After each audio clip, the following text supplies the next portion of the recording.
우선 다음에 나오는 문장들을 한번 이해해 보세요. 전부 같은 말로 느껴지시나요? 아직도 수동태 이야기를 할 때면 늘 먼저 나오는 능동문을 수동문으로 바꾸기. 저도 한번 해보겠습니다. 우선 능동문에서 목적어 자리에 있는 the document를 수동문의 주어 자리로 보내줍니다. 그런 다음에 동사 faxed는 일명 BPP의 형태로 고친 후에 수동문의 동사 자리로 보내줍니다. 이 경우 시제에 주의해 주셔야 되는데요. 능동문일 때 faxed는 동사 fax의 과거형이므로 수동태로 표현할 때 역시 과거형으로 표현해 주셔야 합니다. 따라서 was faxed의 형태로 표현을 해주시면 되고요. 마지막으로 주어 자리에 있던 he를 by him의 형태로 바꿔서 뒤에 붙여주면 됩니다. 자, 이렇게 해서 능동문을 수동문으로 바꿔봤습니다. 순간 수학 공식을 보고 온 기분이네요. 그런데 좀 이상하지 않으세요? 도대체 왜 얘네들은 똑같은 상황을 굳이 이렇게 두 가지 방식으로 나타내는 걸까요? 굉장히 비효율적일 것 같은데 말이죠. 정말 어떤 상황을 수동문으로 나타내고자 할 때 매번 머릿속에서 이와 같이 능동문을 만든 다음 수동문으로 변형하는 과정을 거치고 있을까요?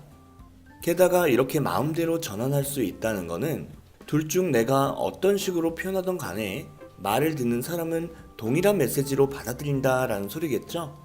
문제는 다르다는 겁니다. 그럼 이제 본론으로 들어가겠습니다. 우선은 조금 전에 봤던 문장을 다시 가져와 보겠습니다. 우리가 평소에 많이 보던 문장 방식 그대로죠. 본인이 지금 무엇에 대해 말하고자 하는지를 먼저 주어 자리에 밝혀주고 그것에 대해 정말로 알려주고자 하는 내용은 뒤에 표현해주는 겁니다. 이것만 잘 기억해 두신다면 앞으로 다룰 내용 역시 굉장히 편해집니다.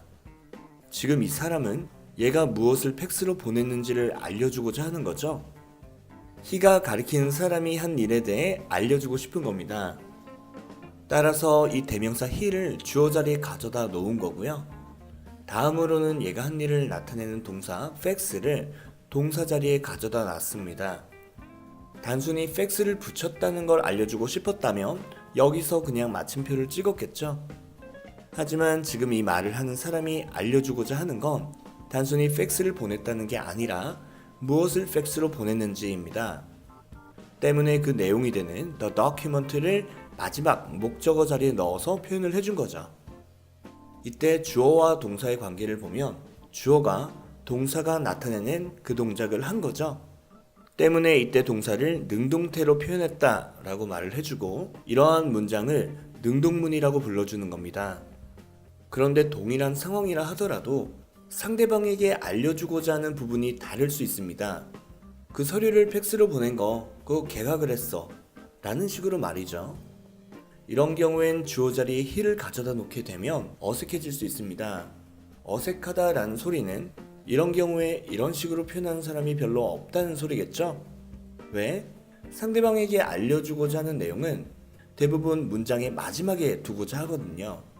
지금 알려주고자 하는 건 그 서류를 팩스로 보낸 게 누군지이니까 그 누군지에 해당하는 부분을 마지막에 두고 싶은 겁니다. 한번 해볼게요. 일단 the document에 관한 설명이니까 이걸 주어 자리에 넣어두면 되겠죠? 그런 다음에 동사는 일단 그냥 가져다 두겠습니다. 그런데 문제가 생겼습니다. 이렇게 표현하게 되면 말을 듣는 사람은 이 서류가 팩스를 보낸 걸로 이해하게 될 겁니다. The document가 fax라는 동작을 한 게 아니죠. 오히려 그 동작을 당한 상황입니다. 따라서 이 경우 동사의 모양을 달리 해줘야 할 필요성이 생긴 겁니다. 이때 동사의 모양을 흔히 말하는 BPP의 형태로 표현해주게 되죠. 지금은 과거에 있었던 일이니까 시제까지 고려해서 was faxed라고 표현해주면 될 겁니다. 자, 이제 마지막으로 진짜 알려주고자 했던 내용, 누가 보낸 건지를 표현해줘야겠죠. 이때는 전치사 by를 이용해서 다음과 같이 표현해주면 되는 겁니다. 이번에도 주어와 동사의 관계를 보면 이번엔 주어가 이 fax라는 동작을 한 게 아니죠. 오히려 그 대상이 된 수동적인 입장입니다. 때문에 이런 형태로 쓴 문장을 수동문이라고 불러주는 거고요. 이 BPP로 표현된 동사의 형태를 수동적인 관계를 나타내는 동사의 형태, 줄여서 수동태라고 불러주는 겁니다. 자, 이해가 되셨다면 이번엔 제가 다른 상황을 한번 드려보겠습니다. 직장 동료가 다가오더니 그 서류를 뭘로 보냈는지를 물어보는 겁니다. 그때 그거 팩스로 보냈어 라고 알려주고 싶은 거죠. 그 상황에서 이렇게 말을 해버리면 우리말로 느낌이 그 서류 팩스로 보낸 거 걔가 그랬어 라는 말이 되어버리죠. 상대방 입장에서는 뭐야, 누가 보냈는지 물어봤나? 뭘로 보냈는지 물어본 건데 라고 생각할 수 있겠죠. 지금 상대방에게 알려주고자 하는 내용은 어떻게 보냈는지, 즉 동사 팩스가 나타내는 내용이죠. 이럴 땐 그냥 이렇게만 표현을 해줘야 그거 팩스로 보냈어 라는 느낌이 되는 겁니다. 이렇게 전달하고자 하는 메시지에 따라 어울리는 문장의 형태를 달리 택해주는 겁니다. 같은 말이 아니죠. 문장 전환 함부로 하시면 절대 안 됩니다. 또 수동태니까 무조건 뒤에 by가 붙는다 라고 이렇게 수학 공식처럼 생각하셔도 안 되겠죠. 자, 그럼 영상 아래에 몇 가지 예문을 더 드릴 테니까 각각 어떤 상황에서 무슨 말을 하고 싶어서 이렇게 표현했을지 한번 곰곰이 생각을 해보세요. 자, 그럼 저는 다음 영상에서 이와 관련해서 계속 설명을 이어나가 보도록 하겠습니다.